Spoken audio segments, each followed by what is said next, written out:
So how do you see Awake Labs technology kind of branching out even further from the IDD space?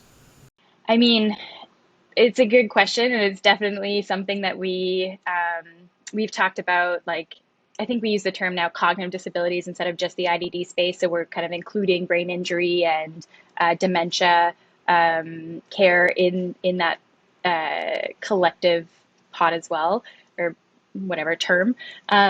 But there's it's not because there's not enough need in the IDD space. There is so much need, not only for what we do, but also to help people understand more about what's going on for other assistive technology, for integration. So there is opportunity to expand outside the IDD space, but there's also so much need for innovation in this space as well.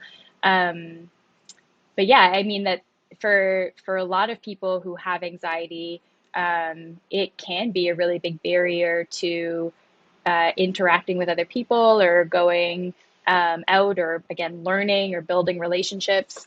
But especially when it in care situations for people who have either like a big transition in their health, maybe they were diagnosed with a chronic condition or something like that, then there's always more that you can do to try and like feel better emotionally. Even though there's a lot going on, there's still like, stuff you can control, stuff you can't control.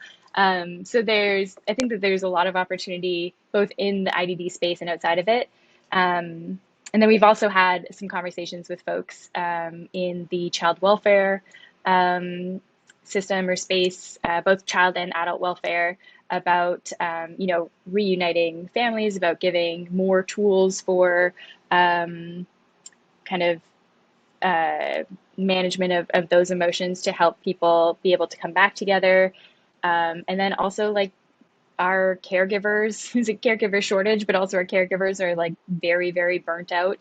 And both in the IDD space and in the aging space, there's a caregiver shortage, and we need to find more ways to help people to live more independently where we can not to eliminate the need for human caregivers, but to um, keep the humans to provide things that humans can uniquely do, while there are other kind of accessible or enabling technology that allow them to still live in those independent environments as for as long as possible.